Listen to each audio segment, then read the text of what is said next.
Electric current, 10th class physics, physical science. Yes, students, welcome back to our YouTube channel. This is your Raj sir. You are watching Junior Scientist YouTube channel.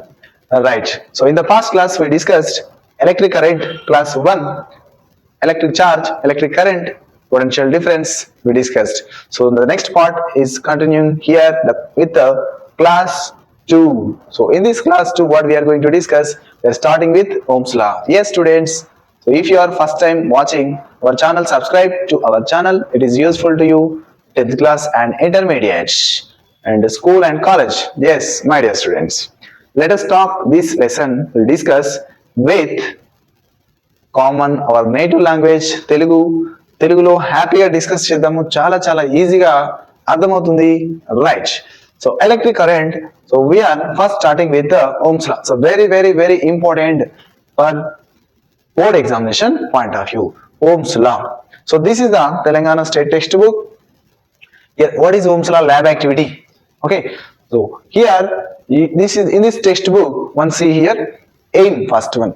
What is the aim here? To show that the ratio of V by I is constant for a conductor. So మనం ఇక్కడ వచ్చేసి ఒక conductor కి voltage current ratio constant ఉంటుంది అని మనం prove చేయాలి, verify చేయాలి. Next, materials required.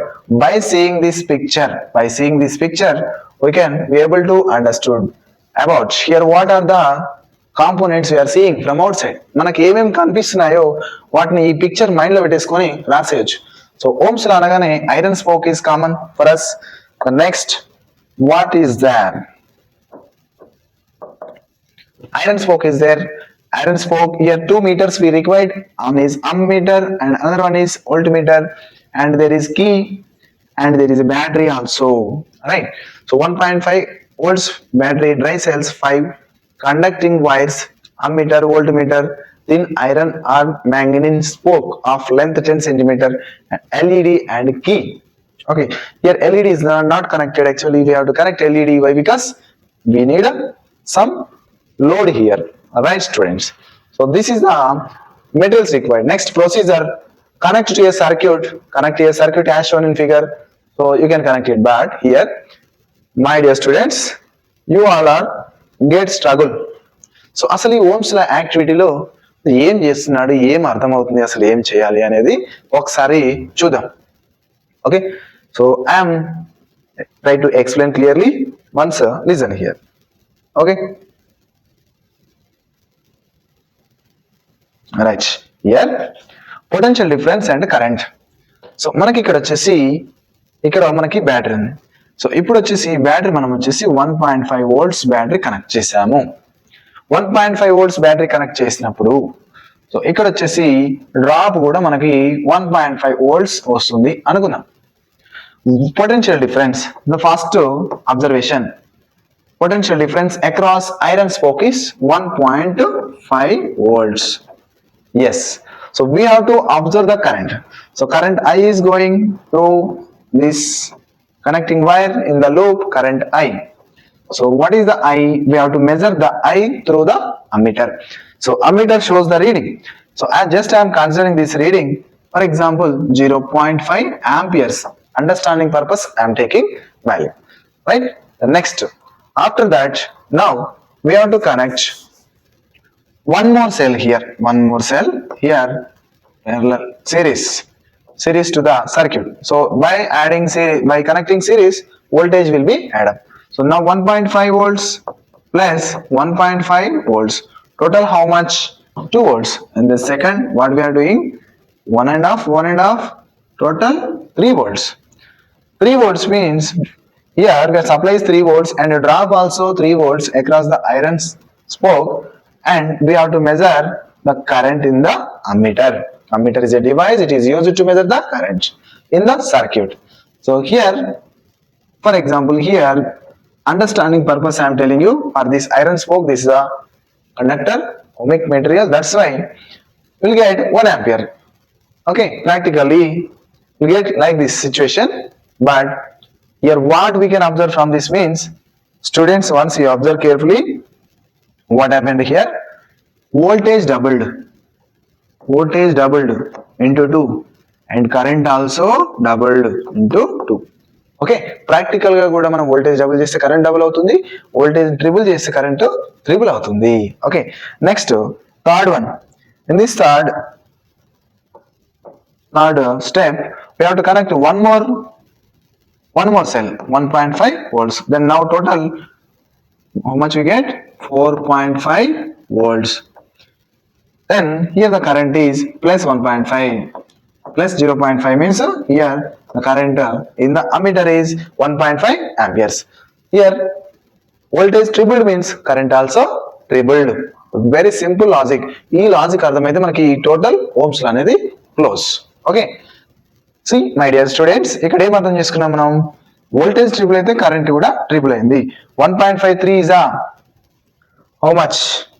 1.53 is a 4.5 and 1.53 is a 0.53 is a 1.5. Okay, here also into 3, here also into 3. Okay, so right, okay, this is okay. But here what we have to prove means, 1 minute, what we have to prove here? What we have to prove? V by I ratio should be constant. And see here, V by I, 1.5 by 0.5. 1.5 by 0.5, how much you will get? 1.5 by 0.5, how much? 0.5, 3 is up. So we'll get here 3 constant. The same way 3 by 1 also we get 3 here, second. Then here 4.5 by 1.5, 15, 3 is 45. Here also we get 3. So always here V by I ratio is constant, 3 only. Okay sir, మీరే తీసుకున్నారు values, మీరే తీసుకున్నారు, మీరే చేశారు, ఓకేనా? కాదు నాన్న, practical గా చేయండి. మీకు ఎగ్జాక్ట్ గా ప్రాక్టికల్ లో కూడా మనకి మన కరెంట్ అనేది మిల్లీ యాంప్స్ లో వస్తుంది.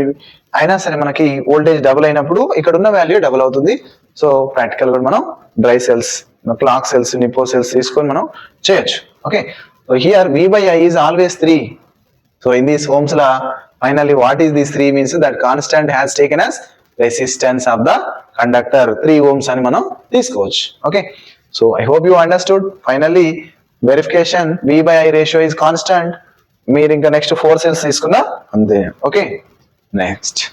So next slide, Ohm's law, what we understood clearly it is given. My dear students, I hope you write the notes clearly.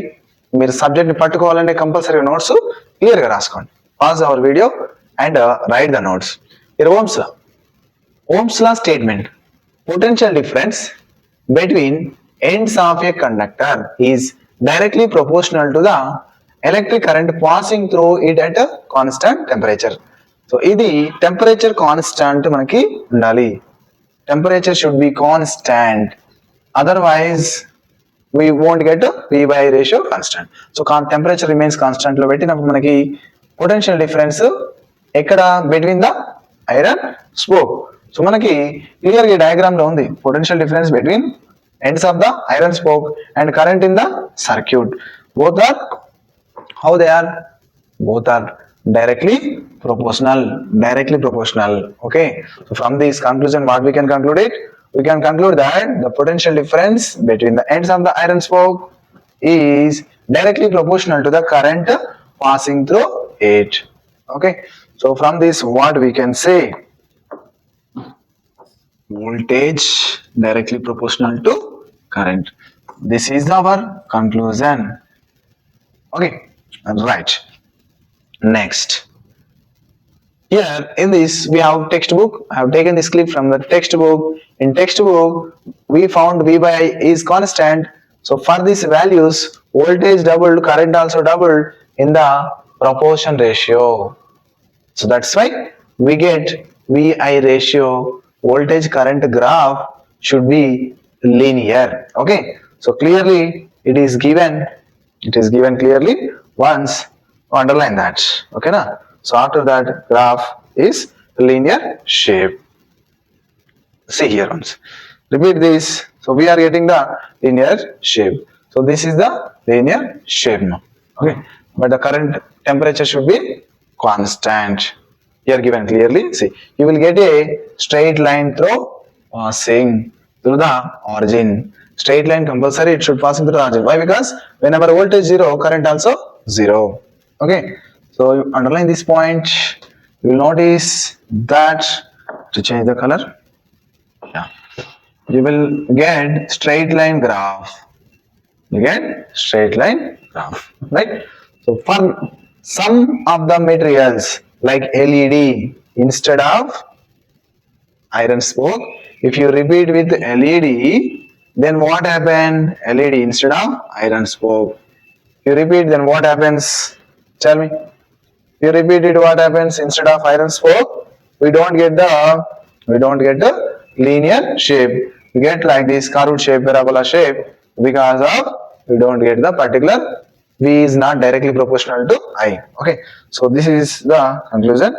So given clearly, see, for this V by I is not a constant. Okay, yes, I hope you understood. The graphs are very, very important. So let us discuss here very, very important two things: ohmic materials, non-ohmic materials. Ohmic materials, non-ohmic materials means simply you know, right? The materials which are obeying Ohm's law, those are called ohmic materials. Ohmic materials Ohm's law obey cheyali ante VI ratio constant unali, graph linear vastundi. Non-ohmic materials means the materials which do not obey Ohm's law are called non-ohmic materials. For example, LEDs are non-ohmic materials. Okay, you pause the video and write down this very, very important notes which was taken from the textbook. Next, limitations of Ohm's law. Ohm's law limitations అంటే Ohm's law valid weight కి అవుతుంది, weight కి అవ్వదు అని చెప్పేసి. First point, Ohm's law is valid for metal conductors, metals కి. Okay, next, at constant temperature, right? The resistance of the material changes with temperature. In case మనం V by I constant అనుకుంటున్నాం, temperature constant లేకపోతే VI ratio constant ఉండదు. అందుకోసమే we have to keep the temperature at a constant. Okay, so ఒకవేళ change అయిపోతే temperature changing, VI graph is non linear. So these are limitations అనేవి చాలా important. Board exams లో మీకు అడుగుతూ ఉంటాడు, జాగ్రత్తగా గుర్తుపెట్టుకోండి. 4 points ఇచ్చాను. Ohm's law is not applicable to gases conductors. Gases conductors కి అప్లికేబుల్ కాదు అంటే gases conductors ఇక్కడ ఒబే చేయట్లేదు. It is also not applicable to semiconductors such as germanium and silicon. Semiconductors కి అప్లికేబుల్ అవ్వదు, gases conductors కి applicable అవ్వదు, temperature change అయితే అప్లికేబుల్ అవ్వదు. Is valid for only metal conductors. I hope you understood. Yes students. Next, resistance. Resistance వచ్చేసి మనకు ఈ resistance అనేది అసలు ఎలా వచ్చింది క్లియర్ గా డిస్కస్ చేద్దాము. Already VI ratio, V by I ratio మన కాన్స్టాంట్ ఇంత ముందు ఒక 3 వచ్చింది కదా. సో ఈ కాన్స్టాంట్ కే మనకు సైంటిస్ట్ నేమ్ ఓమ్ అని పెట్టాడు మనకు రెసిస్టెన్స్. దాన్ని మనం ఇక్కడ ఈ కాన్స్టాంట్ ని మనం తీసుకుంటున్నాము, V by I రేషియోనే R గా తీసుకుంటున్నాము. సో దీని నుంచి మనం రాస్తున్నాము, I అక్కడ ట్రాన్స్పోజ్ అవుతే V is equals to IR. V is equals to IR అనే ఫార్ములా మనకి ఓమ్స్ లా నుంచి వచ్చింది. So direct V is equals to IR అవ్వదు. సో మనకి V అనేది directly proportional to R. Proportional to constant remove చేయాలంటే V is equals to V is directly proportional to I current. So proportional constant remove చేయడం కోసం V is equals to మనం R proportional constant తీసుకుంటున్నాము, RI or IR. Okay, so this is the information. Yes students, right, కొంచెం కష్టపడండి, subject అర్థమవుతుంది. Right, చూడండి, what is resistance. Resistance అంటే ఏంటి, రెసిస్టర్ అంటే ఏంటి? ఓకేనా, రెసిస్టెన్స్ అనేది nature, resistor is a device. Okay, so చాలా జాగ్రత్తగా గుర్తుపెట్టుకోండి. ఇక్కడ క్లియర్ డెఫినేషన్స్ ఇచ్చాను, text book definitions. The resistance of a conductor is defined as the abstraction to the motion of the electrons in a conductor. So right, ఇక్కడ ఒక విషయం గుర్తుపెట్టుకోవాలి, మీకు ఒక పాయింట్ క్లియర్ చేస్తాను. ఓకేనా, ఈ రెసిస్టెన్స్ అంటే తెలియదు అనుకుందాం. For example, so my dear students ఒకసారి చూడండి, ఇక్కడ for example this is water pipe అనుకుందాం. ఈ వాటర్ పైప్ లోంచి వాటర్ వెళ్తున్నాయి, కానీ ఇక్కడ ఏముంది, ఇక్కడ వచ్చేసి ఒక గేట్ వాల్ అంటున్నాం మనం, గేట్ వాల్ ఉంది నాన్న. ఓకేనా, ట్యాప్ అయినా తీసుకుందాం. ఈ మొత్తం కట్టేసాం, ఇప్పుడు 100% కట్టేసాం. 100% క్లోజ్ చేసినప్పుడు దాంట్లోంచి వాటర్ వెళ్తాయా? వాటర్ వెళ్ళే ఛాన్స్ ఉందా? దీంట్లోంచి వాటర్ వెళ్ళదు, ఇక్కడే ఆగిపోతుంది. సో ఇక్కడ స్టాపింగ్ నేచర్ అంటే వాటర్ అలో చేయట్లేదు, right? I hope you understood. జాగ్రత్తగా వినండి. ఇక్కడ వచ్చేసి ఇప్పుడు ఫర్ ఎగ్జాంపుల్ ఒక 70% ఓపెన్ చేశాను, 30% ఓపెన్ చేశాను. సో మనకి ఇక్కడ 70% ఇది రెసిస్ట్ చేస్తుంది ఈ యాంగిల్లో. ఫర్ ఎగ్జాంపుల్ చూడండి, ఈ కొంచెం గ్యాప్ ఉంది కదా, ఆ గ్యాప్ నుంచి వాటర్ గబా గబా గబా గబా బయటకు వచ్చేస్తాయి, ఓకేనా? రైట్. కానీ మనం గేట్ వాల్వ్ మొత్తం ఓపెన్ చేయాలి. ఇప్పుడు ఈ వాటర్ వెళ్ళకుండా ఇక్కడ ఉన్న వాల్వ్ ఏం చేస్తుందన్న స్టాప్ చేస్తుంది. సో అలాగే కండక్టర్ లో కూడా అక్కడ ఎలక్ట్రాన్స్ ఫ్రీగా వెళ్లకుండా స్టాప్ చేసే నేచర్ ని మనం ఇక్కడ రెసిస్టెన్స్ అంటున్నాం. The resistance of a conductor is defined as the abstraction అంటే అడ్డుకోవడం, ఎవరికి? Motion of electrons. ఎక్కడ? కండక్టర్ లో. ఈ వాటర్ ఫ్లోని గుర్తుపెట్టుకుంటే మనకు ఈజీగా అర్థమవుతుంది. సో నెక్స్ట్ ఫర్ ఎగ్జాంపుల్ ఇప్పుడు మనం వచ్చేసి మొత్తానికి మొత్తం ఈ వాల్వ్ అనేది మనం వచ్చేసి 100% ఓపెన్ చేసాము. ఓపెన్ చేసినప్పుడు ఇందులోంచి వాటర్ అయితే ఈజీగా హ్యాపీగా వెళ్ళిపోతుంది, ఓకేనా? సో ఇప్పుడు రెసిస్టెన్స్ లేదు. రెసిస్టెన్స్ అంటే అవరోధం, అడ్డుకోవడం అని అర్థం. ఓకే, మీకు చాలా బాగా అర్థమైంది అనుకుంటున్నాను, right? Next, what is resistor? Resistor అనేది ఒక device, the material which offers resistance ఎవరికి? To the motion of electrons. ఏ మెటీరియల్ అయితే రెసిస్టెన్స్ ఆఫర్ చేస్తుందో ఆ మెటీరియల్ మనం ఇక్కడ రెసిస్టెన్స్ అంటున్నాము. Okay, next if you want please watch the video, write the notes. Compulsory నా వీడియో వాచ్ చేసేవాళ్ళు కంపల్సరీ మీకు సబ్జెక్ట్ రావాలంటే కంపల్సరీ నోట్స్ రాసుకోవాలి నాన్న, ఓకేనా? రైట్, చాలా బాగా డిస్కస్ చేద్దాం. ఎలక్ట్రిక్ కరెంట్ సిరీస్ లో ఒక్కొక్క వీడియోస్ చూడండి, మీకు ప్రాక్టికల్స్ వీడియోస్ అన్ని వస్తాయి. బట్ కొంచెం ఓపికతో ఉంటే అన్ని సెట్ చేస్తాను. Electric current resistance capital R represent చేస్తున్నాము. Define 1 ohm. ఇక్కడ వచ్చేసి మనం గుర్తుపెట్టుకోవాలి 1 ohm మనకి ఇప్పటి వరకు ఇంతకుముందు క్వశ్చన్స్ కూడా డిఫైన్ 1 ampere కదా, define 1 ampere, define 1 amp, define 1 volt, మనకు డిఫైన్ 1 ampere. ఓకేనా, ఇది చాలా important question. Next define 1 ohm అనేది ఇక్కడ వచ్చింది మనకి. Next define 1 volt. సో ఇవన్నీ ఎలా చెప్తాము అంటే హ్యాపీగా ఫ్రమ్ ద ఫార్ములా, డైరెక్ట్ ఫార్ములాని చెప్పేస్తాం. ఆల్రెడీ ఫస్ట్ క్లాస్ లో మనకి 1 ampere 1 volt కంప్లీట్ అయిపోయింది. మనకి సెకండ్ క్లాస్ లో వచ్చేసి మనకి 1 ohm గురించి డిస్కస్ చేస్తాం. So what ever it may be 1 ohm గురించి డిస్కస్ చేసేటప్పుడు అంటే రెసిస్టెన్స్ కదా, R is equals to V/I అనేది మనం మైండ్ లో పెట్టేసుకుంటే ఇక్కడ వచ్చేసి 1 ohm కి మనం ఆన్సర్ చేస్తాం. Yes my dear students, once see here R is equal to V/I. So R అంటే 1 ohm తీసుకుందాము, voltage V is equal to 1 volt, I అంటే కరెంట్ 1 ampere తీసుకున్నాం, రైట్? సో డిఫైన్ 1 ohm అంటే it is defined as a opposition a conductor offers when a potential difference of 1 volt causes a current of 1 ampere to flow through it.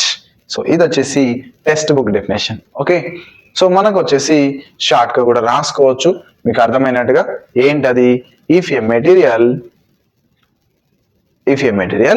offers 1 ohm resistor when it is applied potential difference 1 volt and the passing current 1 ampere.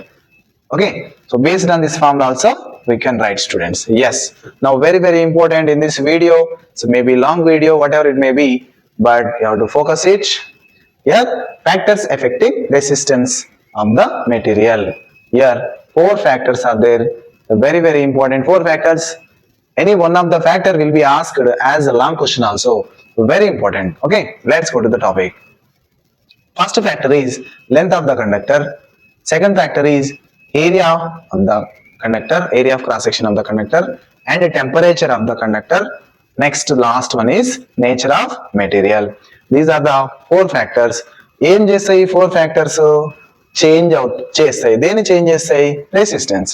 ఈ 4 factors resistance ని effect చేస్తాయి కాబట్టి వీటిని factors effecting resistance అన్నాం. So ఇందులో first కి వెళ్ళిపోతే temperature and resistance. అంటే టెంపరేచర్ రెసిస్టెన్స్ ని ఎట్లా ఇన్ఫ్లుయెన్స్ చేస్తుంది అని ఇక్కడ మనం మాట్లాడుతున్నాం. టెంపరేచర్ చేంజ్ అయితే రెసిస్టెన్స్ చేంజ్ అవుతుందా? Temperature increases, resistance increases decreases ఇక్కడ చూద్దాం. రైట్, సో ఇక్కడ మీరు ఒకసారి పిక్చర్ చూస్తే ఇక్కడ బల్బు కనెక్ట్ చేసాము, సోర్స్ కి మనకి ఇక్కడ కీ ఉంది, బల్బు కనెక్ట్ చేసాం, బల్బు గ్లో అవుతుంది. ఓకే, ఇక్కడ ఇచ్చిన బల్బు మన ట్రాన్స్పరెంట్ బల్బు ఫిలమెంట్. సో ఏం చెప్తున్నాడు క్లియర్ గా మనకు తెలిసిన బల్బు ఒక 1 minute ఆన్ లో ఉన్నా సరే బల్బు అనేది హీట్ అవుతుంది. హీట్ అవుతుంది అంటే ఫిలమెంట్ కూడా హీట్ అవుతుంది. సింపుల్ గా ఇక్కడ ఏం చెప్తున్నాడు, ఇక్కడ మనం చూడండి, ఇక్కడ you will notice that the bulb gets heated, bulb వేడవుతుంది. The increase in temperature of the filament in the bulb లోపల ఉన్న ఫిలమెంట్ హీట్ అవ్వడం వల్ల is responsible for increase in resistance of the bulb. Filament bulb కూడా resistance increase అవుతుంది అని చెప్పేసి ఇక్కడ చెప్పాడు. ఓకేనా, సో బల్బ్ హీట్ అవ్వడం వల్ల టెంపరేచర్ ఇంక్రీజ్ అయింది. టెంపరేచర్ ఇంక్రీజ్ అయ్యి ఏం చేసింది, ఇక్కడ బల్బ్ ఫిలమెంట్ రెసిస్టెన్స్ ని కూడా ఇంక్రీజ్ చేసింది. Temperature increases, resistance also increases ఈ యాక్టివిటీలో. So from this what we can say, thus value of resistance of the conductor depends on temperature. ఇవన్నీ మనం కంక్లూజన్స్ క్లియర్ గా ఇక్కడ మనం మాట్లాడుకుందాం. అబ్జర్వేషన్స్ ఏం అబ్జర్వ్ చేసినాము, will notice that bulb gets heated, bulb వేడైందని అబ్జర్వ్ చేసాము యాక్టివిటీలో. Next, the increase in temperature of the filament in the bulb is responsible for increase in resistance of the bulb. So bulb resistance కూడా increase అయిందని మనం observe చేసాము. Conclusion ఏంటి, temperature is directly proportional to resistance. Temperature increases, resistance also increases. Okay, the value of resistance of a conductor depends on temperature and increases rise in temperature. Temperature increase avute resistance kuda increase avuthundi. So clear notes is given, my dear students, please note down. Next factor, length of the conductor and resistance. చాలా clear ఉంటుంది. Subject ని ఎలా గుర్తుపెట్టుకోవాలో కూడా మీకు clear గా చెప్తాను, జాగ్రత్త వినండి. ఫర్ ఎగ్జాంపుల్, ఇదొక conductor. Conductor area of cross section is A. So we know very well, మనకు తెలుసు ఏదైనా ఒక conductor is also it offer some resistance. For example, this is the resistance R. Next, this is the one more conductor or 2 centimeter conductor and 2 centimeter length conductor. 2 length increases, 2 centimeter plus 2 centimeter, 4 centimeter increases. Then what happens now, length increases. ఇంత ముందు 2 centimeter, ఇప్పుడు 4 centimeter. Length increase అయితే ఏమవుతుంది, 2 centimeter offers for example 2 ohms and 4 centimeter offers 2 centimeter offers 2 ohms resistance అనుకుంటే, మళ్ళీ 2 centimeter conductor also offers 2 ohms resistor. Now length increases, very simple, length increases. Here this is R and this is R, both are connected in series, then effective resistance is R. Series లో ఉంది కదా, effective resistance are equivalent resistance ఏమవుతుంది, R plus R 2R. Right, very simple. ఏమర్థమైంది నాన్న, series లో connect చేసాము, resistance increase అయ్యింది. Okay, ఇంకొక కండక్టర్ మనం లెంత్ ఇంక్రీజ్ చేసాము. 1 centimeter కి 1 ohm ఉంది అనుకుందాం, 5 centimeters ఉంటే 5 ohms, 10 centimeters ఉంటే 10 ohms. So from this what we can conclude, resistance, length increases, resistance also increases. I hope you understood. Next, here direct L is directly proportional to R, length increases, resistance also increases. Observations, what are the observations? Simply here current decreases with increase in the length. Length increase చేసినప్పుడు resistance కూడా increase అవుతుంది. అంటే అక్కడ వచ్చేసి obstructions, electrons flow కి obstructions increase అవుతాయి. So that's why current decreases. Length increases, resistance increases. Resistance increase అయింది కాబట్టి కరెంట్ అనేది డిక్రీజ్ అవుతుంది. Next point, we can conclude that the resistance R of a conductor is directly proportional to its length for a constant potential difference. మనం voltage constant గా తీసుకున్నప్పుడు మనకి ఇక్కడ ఏం కంక్లూడ్ చేస్తున్నాము, resistance is directly proportional to its length. అంటే length increase చేస్తే resistance also increases. Right, very good. Next, cross section area and resistance. Cross section area resistance ని ఎలాగ ఆఫర్ చేస్తుంది మీకు, మళ్ళీ మనం వాటర్ పైప్ ఎగ్జాంపుల్కి వెళ్ళిపోదాం, చాలా ఈజీగా అర్థమవుతుంది. ఒకసారి చూడండి, ఇప్పుడు ఇది ఒక water pipe, area of cross section ఇలాగా 1 centimeter square ఉంది. 1 rupee కాయిన్ తెలుసు కదా నాన్న మనకి, ఆ 1 rupee కాయిన్ లాగా మనకు లాగుంది. Next, this is the big pipe. Now area of cross section is increased, right? Okay, so if you observe here, area of cross section మనకి ఇక్కడ ఇంక్రీజ్ అయింది, రైట్? సో మనం ఇప్పుడు ఇందులోంచి వాటర్ పంపిస్తే, పైపు ఏ, పైపు బి అనుకున్నాము, ఏ pipe లోంచి water ఎక్కువ వెళ్ళిపోతాయి చెప్పండి? చాలా ఈజీగా ఆన్సర్ చేసేస్తాను మీరు. ఏంటది, పైపు ఏ నుంచి వచ్చే వాటర్ కన్నా పైప్ బి నుంచి కాకుండా పైప్ బి నుంచి తొందరగా వచ్చేస్తాయి వాటర్. ఎందుకు? పైపు విడ్త్ ఎక్కువ ఉంది, డయామీటర్ ఎక్కువ ఉంది, area of cross section is more. So that's why ఈజీగా ఎక్కువ స్పేస్ ఉంది కాబట్టి ఎక్కువ వాటర్ వచ్చేస్తాయి. ఇక్కడ మనకి ఎలక్ట్రాన్స్ తీసుకున్నా అంతే. ఇప్పుడు వాటర్ ప్లేస్ లో మీరు just you imagine these are the electrons అనుకోండి. సో డైరెక్ట్ గా మనకి రోడ్డు పైన వెహికల్స్ అనుకోండి. రోడ్డు వెడల్పుగా ఉంటే ఎక్కువ వెహికల్స్ వస్తాయి, రోడ్డు నేరోగా ఉంటే తక్కువ వెహికల్స్. మీకు ఎంత రోడ్డు బాగుంటే రోడ్డు నేరోగా ఉన్నప్పుడు ఓన్లీ 2 వెహికల్స్ పడుతున్నాయి. ఓకేనా? 2 వే, ఇది 6, 8 వే. ఓకే, సో అదనమాట విషయం. So finally what we can conclude it, ఏం కంక్లూడ్ చేస్తున్నాము? Area of cross section increases, electron flow increases, so abstraction decreases. So electrons flow abstraction అనేది తగ్గిపోతుంది. Right, hope you understood. See children, here these are the 2 conductors of different cross section area of cross section. ఇక్కడ increase అయింది, so resistance అనేది decrease అవుతుంది. Okay, for example 2 centimetre length 2 ohms offer చేస్తే మనకి ఇక్కడ అదే 2 centimetre, but area of cross section increase అయింది కాబట్టి మనకి ఇక్కడ 1 ohm ఉండే ఛాన్స్ ఉంది. ఓకేనా? Area of cross section increases, so electrons పోవడానికి స్పేస్ ఎక్కువ ఉంది, వెళ్ళిపోతాయి. Okay, yes. Next, cross section area and resistance. Cross section area and resistance finish నా? Observations in this. Area of cross section increases, resistance decreases. ఓకేనా? Electrons ఫ్లోకి offering resistance అని తగ్గిపోయింది. So ఇక్కడ ఏం చెప్తున్నాం మనం? The current flowing through rod increases with increase its cross section area. Cross section area increase అయింది కదా, ఎలక్ట్రాన్స్ ఫ్లో ఇంక్రీజ్ అయింది, కరెంట్ ఇంక్రీజ్ అయింది. కరెంట్ ఇంక్రీజెస్ అయిందంటే రెసిస్టెన్స్ డిక్రీజ్ అయినట్టు. The resistance of a rod decreases with increase in the cross section area of the rod. We conclude that the resistance of a conductor is inversely proportional to its cross section area. Very simple. మనం 2 properties, 2 examples గుర్తుపెట్టుకోవాలి. First example వచ్చేసి water pipe తీసుకోవచ్చు. Next example వచ్చేసి మనం road వెడుతూ కూడా తీసుకోవచ్చు. Road వెడల్పోయింది అంటే మనకు వెహికల్స్ ఈజీగా వెళ్ళిపోతాయి, అక్కడ ట్రాఫిక్ ఉండదు. ట్రాఫిక్ ఉంది అంటే వెహికల్ వెళ్ళడానికి దారి లేదు, అబ్స్ట్రాక్షన్ అని అర్థం. Okay, I hope you understood. Next, nature of material and resistance. 4th factor, last factor. Right? So, వినే ఓపిక నీకు ఉండాలి, చెప్పే ఓపిక నాకు ఉంది. ఓకే, రైట్ నాన్న. Nature of material and resistance. ఇక్కడ బ్యాటరీ ఉంది, అమ్మీటర్ ఉంది, కే ఉంది. పీక్యూ మధ్యలో గ్యాప్ లో మనము డిఫరెంట్ మెటీరియల్స్ ని ఇక్కడ ప్లేస్ చేస్తున్నాం. ఆ different materials same dimensions, 10 centimetres. Area of cross section అంతా యూనిఫామ్ గా మన పెన్సిల్ లీడ్స్ ఉన్నట్టుగా ఉన్నాయి. యూనిఫామ్ గా మెజర్మెంట్స్ ఉన్న డిఫరెంట్ మెటీరియల్స్ ఇక్కడ తీసుకొని మనం వచ్చేసి ఇక్కడ V/I రేషియో ఫైండ్ అవుట్ చేస్తే వాటి మన రెసిస్టెన్స్ వచ్చేస్తుంది. ఓకేనా? రైట్. ఏంటి అబ్జర్వేషన్స్ అంటే ఇక్కడ the value of current are different for different metal rods for a constant potential difference.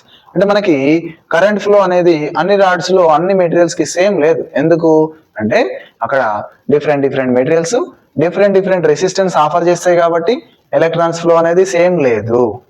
We conclude that, ఈ అబ్జర్వేషన్ నుంచి మనం ఏం చేస్తున్నాం? కన్క్లూజన్ ఇస్తున్నాం. Resistance of a conductor depends on the material of the conductor.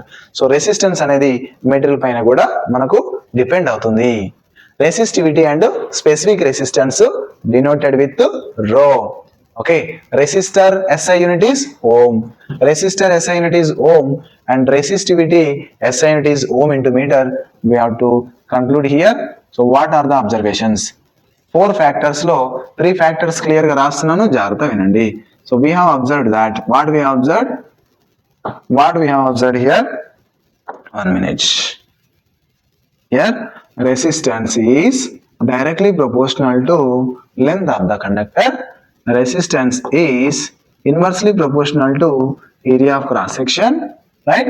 Resistance is directly proportional to temperature also, but temperature remains constant.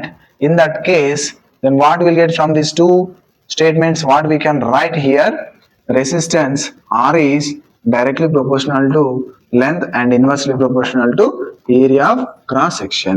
Okay, so here by removing proportionality constant, we are writing R is equals to, we are keeping here one of the proportionality constant, that is rho. Rho can be written as like this, rho L by A. It's a very important formula.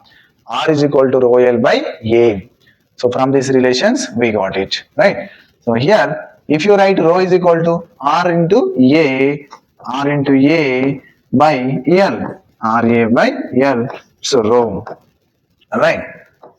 Rho is equals to RA by L. So if you derive the unit, then resistance unit is ohm and area unit is meter into meter, meter square, and length unit is meter. 1 meter cancel, then the SI unit is, what is the SI unit? Ohm. Rho SI unit is ohm into meter. So ohm into meter is the SI unit of resistivity or specific heat. I hope you understood. So this formula is very important. Rho is equal to RA by L or R is equal to rho L by A.